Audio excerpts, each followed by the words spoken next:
guys, my name's Liam, and today I'm going to be teaching you how to change the sky in one of your images using Adobe Photoshop. To do this, we'll be darkening the foreground and lightening the sky by using the Channels tab and Levels adjustment layer.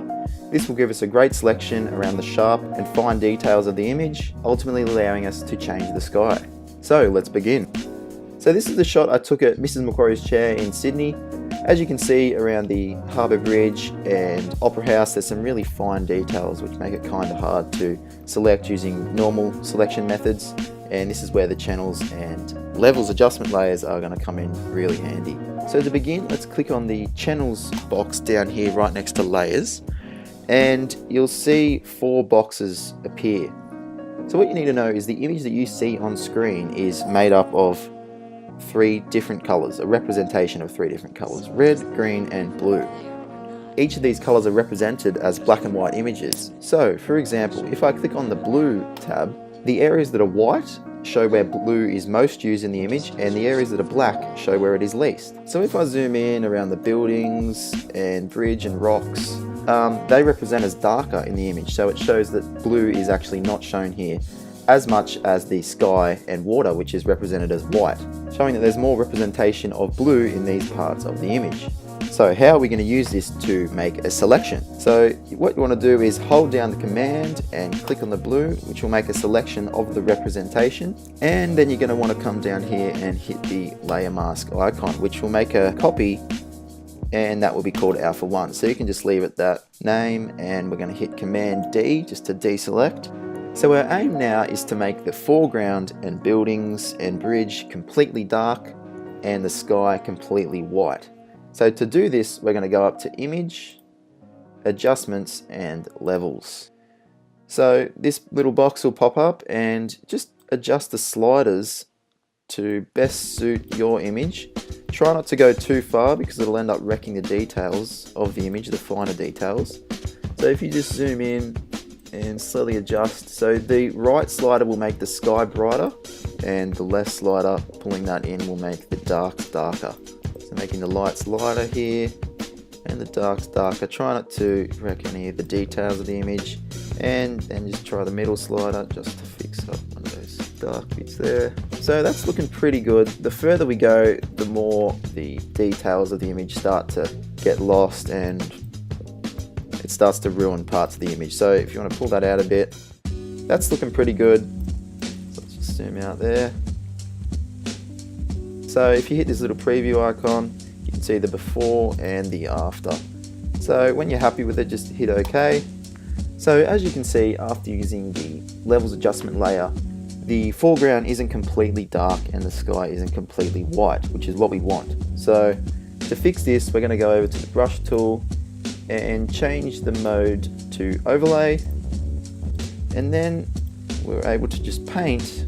So changing it to black to paint the dark areas, you'll be able to brush in the parts that you want darker, and then if you were to change it to white, you're able to brush the sky to make it whiter. So just brushing the sky.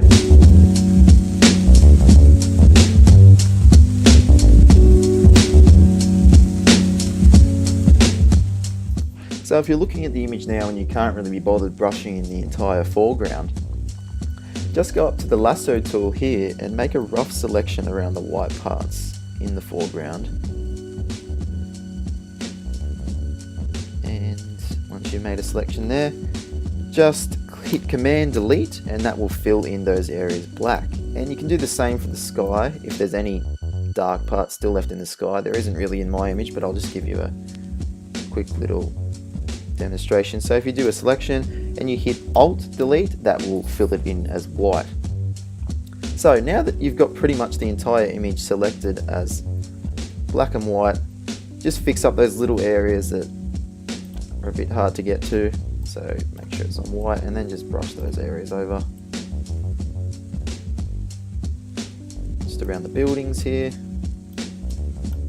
And there is a few bits here that are actually still white that need to be darkened, so just go to the lasso tool again.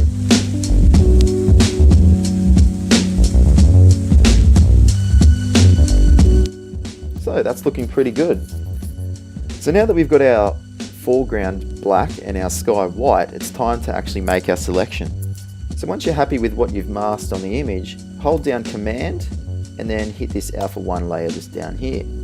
And that'll make a selection of the white parts in the image. Then head back over to Layers and hit the layer mask icon. And there we go. But it has actually done the opposite of what we want.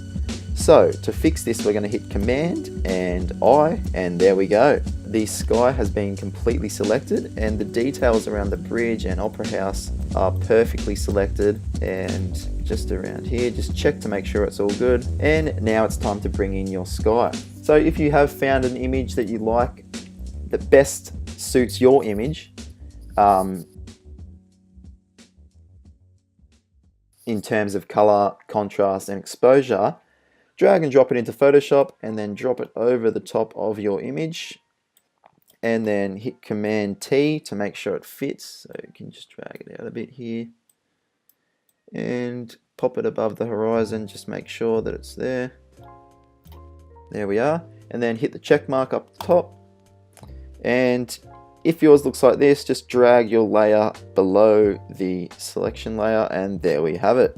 It is still fairly bright from its previous sky, and to adjust it to the new sky, we can just go up here to Image and Adjustments and Curves and just fix up those fine little details just to make it a bit darker to suit the new sky. And that's looking pretty good. And you can also adjust the sky's exposure as well. If you just go into here and exposure and just fix up those little parts that don't really match. So the image is looking pretty good now, but you may want to adjust the colors in both the foreground and the sky. So to do this, we can go up to Image, Adjustments and Curves, and then select the RGB channels, say red, and just adjust that to suit the sky a bit better. So that's the foreground there, which is starting to match a bit more. That's looking pretty good, so hit OK there. And I reckon that looks pretty good. There you have it. If you guys like this tutorial, make sure you give it a like and comment down below any future videos you'd like to see on this channel. My name's Liam. Thank you guys so much for watching.